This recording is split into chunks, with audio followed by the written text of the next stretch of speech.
Greetings, unsettled souls.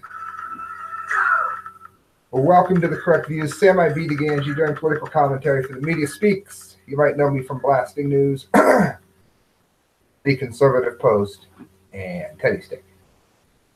Let's talk about that for a moment. How many of you listening? There's now a camera over there, so if I'm staring over there, I haven't suddenly lost my mind. How many of you hearing this have heard about the purge, where they got rid of everyone about the spam pages on Facebook? How many of you heard about that?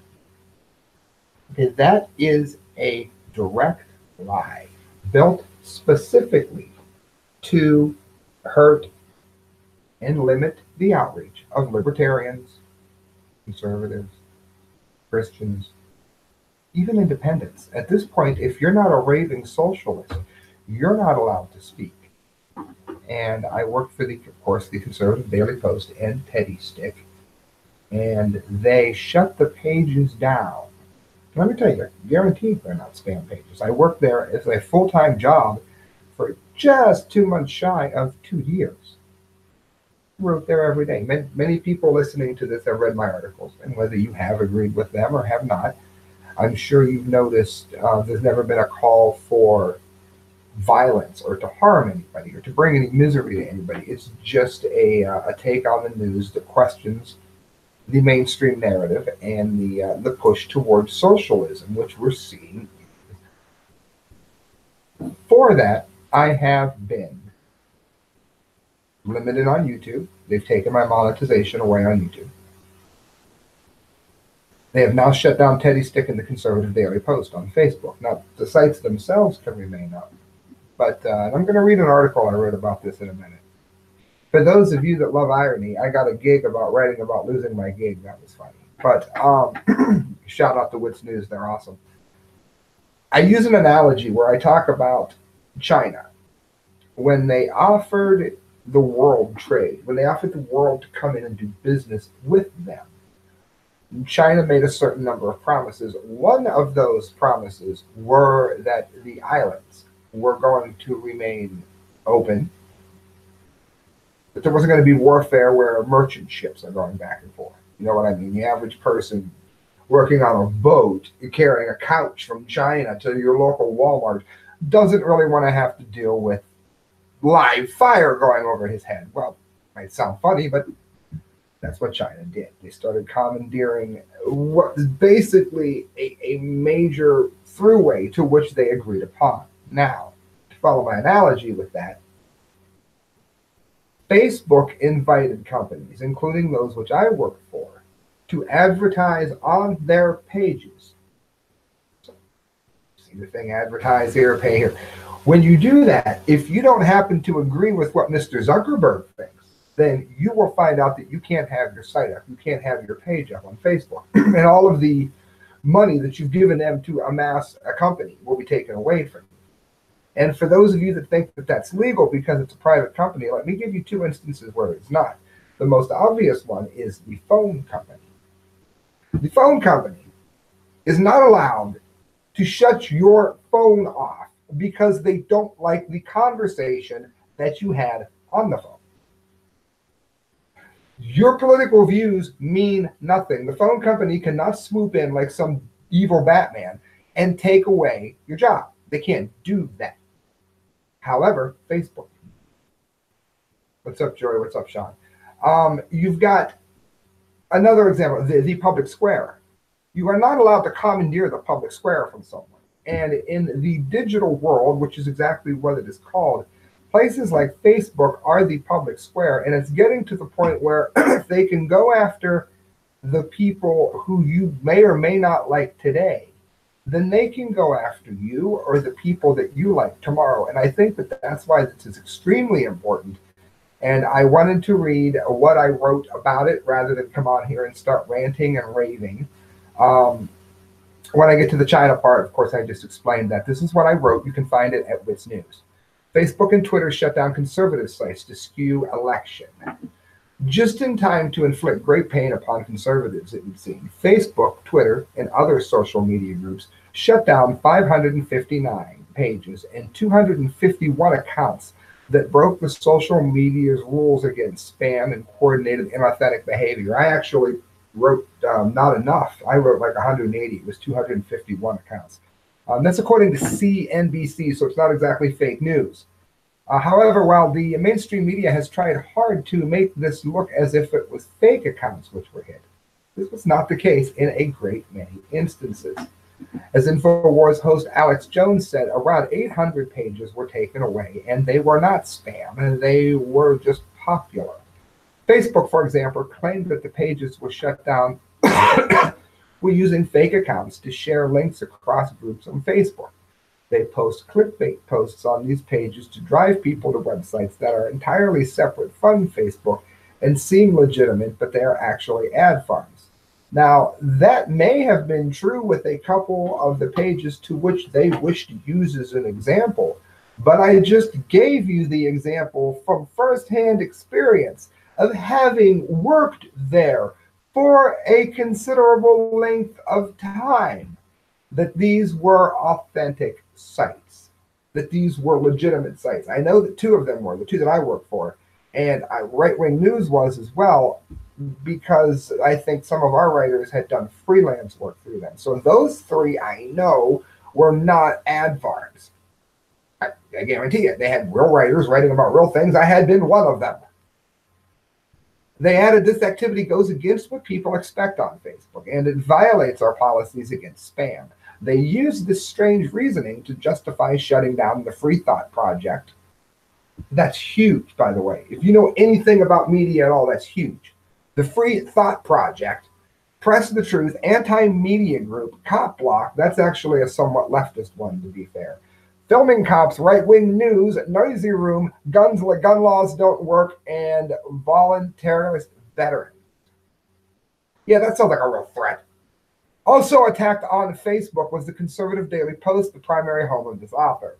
While it is impossible to speak for all of the sites targeted, the Post has never called for violence, broken any laws, and is known for sourcing quite a bit of information in any given work. While it is more frightening, as many conservatives and others see it, is the fact that Facebook has even admitted that this action was due to its timing ahead of the U.S. midterms elections. Let that sink in. Facebook has admitted, not conspiracy theory, Sam's making stuff up. No, according to their release, Facebook has admitted to shutting down the sites due to the timing ahead of the U.S. midterm elections. That's a quote. In 2018 America, some of the largest corporations in the world can now shut down those with views which differ from the CEOs of those corporations, I wrote. They can admit it openly, too, and nothing is done. As InfoWars has observed, these are not fraudulent pages, but pages which, quote, included tons of massive independent media sites with millions of followers run by Americans. Not ad farms in China. Did you hear that, Zuckerberg? Not ad farms in India. It's ridiculous. A few weeks out of the midterms, it is hard to imagine the outcry that would take place if the Huffington Post or another left-leaning page were shut down with the sole stated intent of swaying an election. There is, of course, the point of view that says that Facebook and other platforms are private companies and are free to do as they wish. We touched upon this. I wrote, while this may be true for the local bakery, in reality, this argument falls apart on a few fronts in cyberspace. First of all, many of these social media outlets invited the business world onto their platforms, promising freedom. As they grew, they became the new public square, I wrote, of the digital world. It is not legal to prevent a person from speaking in such an environment. Or, to use a real-world analogy, China invited the world to trade with them, and once the world agreed, they now find that China is attempting to take over the very trade routes which are needed for business to happen. Secondly, the phone company, as I said earlier, is a private company too. However, they are not permitted to halt someone's service because they don't like the conversation or the tone of the customer. Yes, there are laws against using the phone illegally, But it must be remembered that none of these stated outlets above who got cut from Facebook and others have any history of illegal activity. Many people are asking what can be done. In the immediate future, contacting the Senate committee hearing this issue about tech monopolies right now, that's a quote, has been suggested by many outlets. As of this posting, you had to leave a message due to high call volume. I called, please call. This is something you can do. I mean, rather than just get on here and rant and rave, I want to let people know what they can do to eliminate this kind of thing. The number you want to call, 202-224-1700. 202-224-1700. Readers are encouraged also to contact the White House personally and speak about the topic. There's a link here at witsnews.com. If something is not done to stop this attack, the acid-throwing socialists will have America looking like Nazi Germany in no time at all, according to many pundits. And I do not mean putting people in gas chambers. I mean silencing people. Okay, I'm not pretending that the left or the right is going to go put people in gas chambers. That's not what I mean. They'll be skewed, but you know exactly what I mean. I'm talking about the silencing of journalists and people that write things that maybe some people higher up may not agree with, but are perfectly within one's First Amendment right to do so. In the long term, I wrote, sites like Facebook Alternative MeWe and Twitter Alternative Gab are growing in popularity, and they have a platform that pledges to stand against the kinds of actions that led to today's unconstitutional purge. Opening accounts at these places and helping them to grow is another vital step that can be taken. Perhaps if enough people do this, Facebook will be as obscure as MySpace and Twitter will look a lot like Netscape. The battle lines have been drawn after erasing a large site such as InfoWars without lawmakers doing anything. It seems to be open season on all outlets now. Many people have wondered where our lawmakers are, as the very people who are reporting on them are seeing their livelihoods taken away. While the Democrats may be the easiest and most guilty target, the GOP does run D.C. right now by a slight majority. Many readers feel that they are not doing enough to stop the censorship as it roars onward. After all, they can silence Donald Trump and Rand Paul supporters today, then they can silence Sanders and his crowd tomorrow. Think about it. How many? I have a lot of leftists that listen to this. Welcome aboard. I'm glad you're here. You know that Bernie Sanders beat me, got this treatment. You mean to think if they're going to do it to Donald Trump now that they're not going to do it to Sanders and his supporters coming up? Are you crazy? If true liberty is not restored very soon, some journalists have said that the internet will soon continue to get much smaller and the truth will simply become whatever is allowed to be seen. That's pretty much all I've got to say on it. I've been trying to figure out how I wanted to address it. I didn't want to come on here yelling and screaming and freaking out, but I did want to point out what is happening. And of course, it's added on to a remarkable year for me already, but it's bigger than that. I mean, there are a lot of people whose jobs and whose livelihoods have been affected by this. There were some people, I mean, at least I still have a part-time job that I'm doing while I fill in this hole. It's fine, I'll get by it. But there were people to whom this was their only job. And again, the 20 people at our site, Teddy Stick had a few, CDP had a lot more. How many people has this just completely, utterly obliterated everything for them? That needs to be thought about, friends. And I think the time to think about that is better sooner than later, because it's not something I think is going to miraculously go.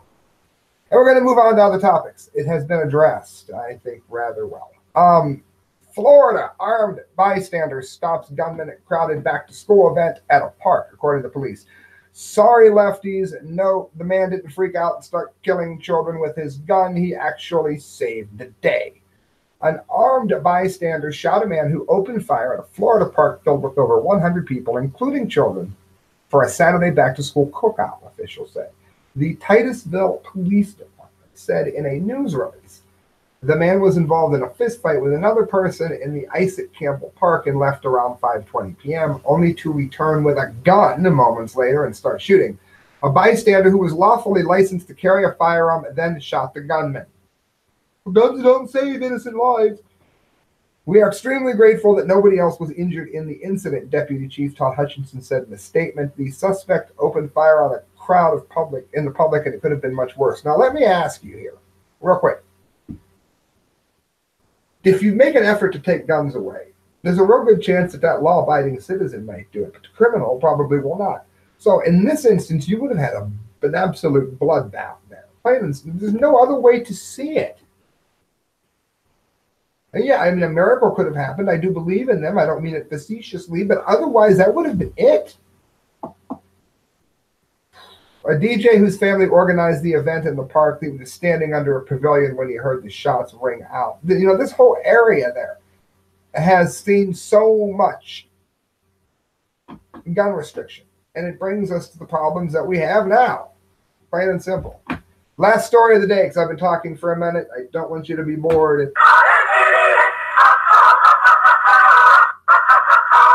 I tried to go online, and the "You Are an Idiot" song on YouTube, was YouTube down or something? I have no idea. So I quickly found that before I went live. And for you purists, I'm sorry. That's today's "You Are an Idiot" music. Again, though, if you want to see me make an idiot of myself, do make sure that you tune in. It's either going to be Thursday or most likely this weekend. Buddy Puff, the most popular of the characters, will be done this weekend, and it's me being a complete and total fool, and you'll love it. It's fun, it's silly, and it's all me.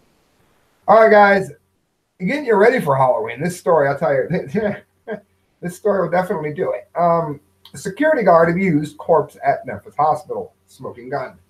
A security guard at the Tennessee hospital was found having sex with a female corpse in the body storage room, according to cops who arrested the man in this heinous act. Carmen Wright, 23, was arraigned this morning. Let me go to screen share for those of you on YouTube. There's so many perks. You go on Facebook, I go on early. You hit me up on YouTube, on the Media Speaks, you get the screen share. Go to my page, you get the HDF camera. So many perks. Cameron Wright, 23, was arraigned this morning on a felony abuse corpse charge in connection with the shocking incident Wednesday. This is a bit dated, at St. Francis Hospital in Memphis. Wright, seen at Wright, is locked up in a Shelby County jail in lieu of $3,000 bond. Interesting wording there. According to police, court records, Wright provided investigators with a typed statement confessing to having a vaginal intercourse with the deceased female in the body storage room. Two witnesses, a security guard and a representative with the transplant organization, told police they discovered Wright having sex with the corpse of a 37-year-old woman who had died earlier that day of a heart attack. Now, the fact that she was on a donors list and bodily secretions tend to go in a number of places, and people can donate eyes and skin. This is a real piece of work here. Following the death of the woman, a kindergarten teacher, that's awful, hospital workers placed her corpse in a body storage room since she had agreed to be an organ donor. Police allege that Wright entered the room and abused the descendant's corpse. There's a link to it. The Wright was immediately fired, I would hope so, and the hospital issued a statement declaring that treating those who serve with dignity and respect is a top priority. Treating those we serve. The behavior of this individual does not represent what our hospital stands for, and these actions are completely unacceptable. Well, it's nice to see that he didn't get a glowing endorsement, I guess. In this day and age, he's naturally attractive that way, so you probably shouldn't condemn him. All right, guys, that's the show. Again, I know you probably expected the weird characters for Halloween, but some rather serious things have gone down, and I thought that they should be addressed, so I have done so. Thank you for listening. Good night. God bless.